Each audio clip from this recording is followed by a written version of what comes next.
Assalamualaikum warahmatullahi wabarakatuh. Perkenalkan, nama saya Isya Wafid Garisha dengan NPM 11-19014. Di sini saya akan mempresentasikan terkait materi penerapan diversi terhadap anak yang berhadapan dengan hukum dalam sistem peradilan pidana. Problematika penyelesaian masalah anak yang berhadapan dengan hukum merupakan hal yang masih menarik untuk dikaji. Nah, dalam faktanya, di Indonesia kasus terhadap anak mencapai 33%. Dari fakta tersebut, bahwa perlunya penyelesaian kasus yang tepat sebagaimana telah diatur dalam perundang-undangan yang berlaku, yakni Undang-Undang Sistem Peradilan Anak, yaitu Undang-Undang Nomor 11 Tahun 2012, yakni pelaksanaan penyelesaian masalah anak yang berhadapan dengan hukum dengan penerapan keadilan restoratif justice melalui sistem diversi. Alasan yang paling mendasar pada anak adanya kesepakatan Perserikatan Bangsa-Bangsa atau yang sering disingkat dengan PBB, di mana pada tahun 1948 PBB membuat deklarasi yang dikenal dengan Universal Declaration of Human Rights. Dengan salah satu rumusannya adalah setiap manusia dilahirkan merdeka dan sama dalam martabat dan hak-haknya. Dengan demikian, anak dijamin hak-haknya untuk hidup dan berkembang sesuai dengan kemampuannya dan harus dilindungi. Konvensi hak-hak anak adalah instrumen hukum dan hak asasi manusia yang paling komprehensif untuk mempromosikan dan melindungi hak-hak anak Indonesia. Konvensi hak-hak anak adalah instrumen hukum dan hak asasi manusia yang paling komprehensif untuk mempromosikan dan melindungi hak-hak anak. Nah, Indonesia adalah salah satu negara yang telah meratifikasi Konvensi Hak-Hak Anak atau disingkat KHA pada tahun 1990 yang disetujui oleh Majelis Umum PBB pada 20 November tahun 1989. Nah, Konvensi Hak Anak ini atau Convention on the Right of the Child yang diratifikasi oleh pemerintah Indonesia melalui keputusan Presiden nomor 37 tahun 1990, kemudian dituangkan di dalam Undang-Undang nomor 4 tahun 1979 tentang kesejahteraan anak dan di Undang-Undang nomor 35 tahun 2014 tentang perlindungan anak.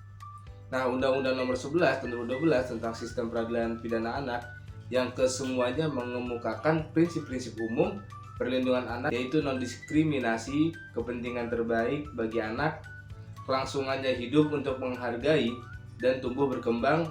Hadirnya perangkat peraturan tersebut telah merumuskan perlindungannya terhadap hak-hak anak. Namun dalam kenyataannya masih belum mendapatkan perlakuan yang sangat bermanfaat untuk kepentingan yang terbaik bagi anak. Nah, dalam pasal 1 angka 2 Undang-Undang Republik Indonesia nomor 35 tahun 2014 tentang perlindungan anak yang dirumuskan bahwasanya perlindungan anak adalah segala kegiatan untuk menjamin anak dan hak-haknya agar dapat hidup, tumbuh, berkembang, dan berpartisipasi secara optimal sesuai dengan harkat dan martabat kemanusiaan serta mendapat perlindungan dari kekerasan dari diskriminasi. Nah, anak termasuk kelompok yang rentan terhadap terjadinya suatu tindak pidana yang berhadapan dengan hukum, baik sebagai pelaku tindak pidana maupun dengan hukum, baik sebagai pelaku tindak pidana maupun sebagai korban tindak pidana serta anak yang menjadi saksi tindak pidana sebagaimana yang dirumuskan dalam pasal 1 angka 2, angka 3, angka 4, dan angka 5. Undang-Undang Nomor 11 Tahun 2012 tentang Sistem Peradilan Pidana Anak memiliki hak secara spesifik berbeda dengan hak-hak orang dewasa. Hal ini disebabkan bahwa anak sangat rentan mengalami kekerasan dan perlakuan salah dan eksploitasi. Berbagai kasus tindak pidana yang melibatkan anak harus berhadapan dengan hukum merupakan masalah aktual dan faktual sebagai gejala sosial dan kriminal yang telah menimbulkan kekhawatiran khususnya di kalangan orang tua dan di kalangan masyarakat.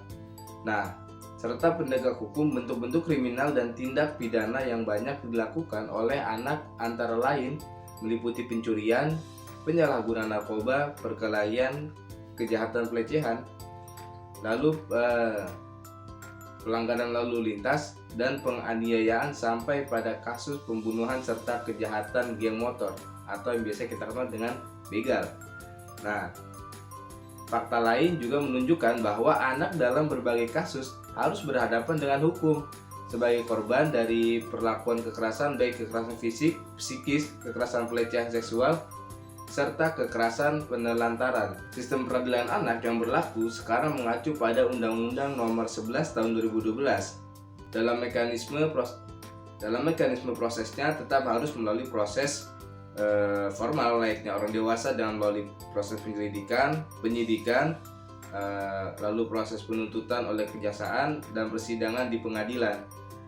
Proses formal yang panjang inilah melahirkan beberapa pemikiran dari kalangan ilmuwan maupun aparat penegak hukum untuk mencari alternatif penanganan yang terbaik untuk anak dengan semaksimal mungkin menjauhkan anak dari sistem peradilan formal. Di dalam teori restoratif justice, proses penyelesaian tindakan pelanggaran hukum yang terjadi dilakukan dengan membawa korban dan pelaku bersama-sama duduk dalam satu pertemuan untuk bersama-sama berbicara.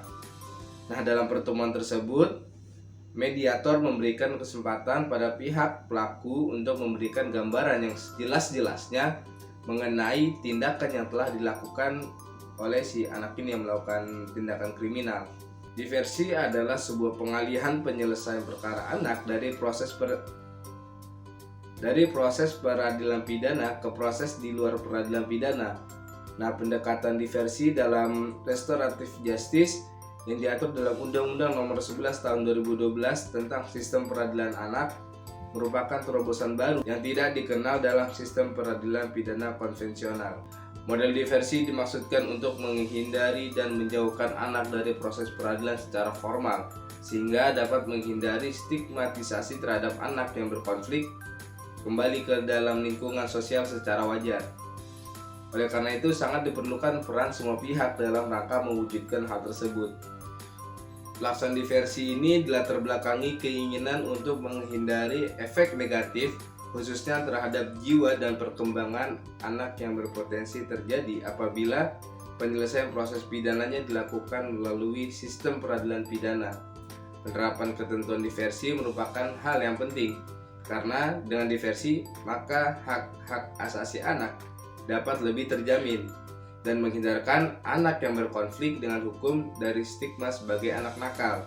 Prinsip utama pelaksanaan diversi merupakan tindakan persuasif atau pendekatan non-penal dengan memberikan kesempatan kepada seseorang untuk memperbaiki kesalahan. Nah, adanya pendekatan seperti ini diharapkan tidak terjadi lagi penyiksaan, pemaksaan, ataupun tindak kekerasan terhadap anak. Inilah yang menjadi tujuan utama pelaksanaan diversi. Melalui diversi, hukum dapat ditegakkan tanpa melakukan tindakan kekerasan dan menyakitkan dengan memberi kesempatan kepada seseorang untuk memperbaiki kesalahannya tanpa melalui hukuman pidana oleh negara yang mempunyai otoritas penuh. Mungkin itu saja yang bisa saya sampaikan. Kurang lebihnya mohon maaf. Wabillahi taufiq wal hidayah. Wassalamualaikum warahmatullahi wabarakatuh.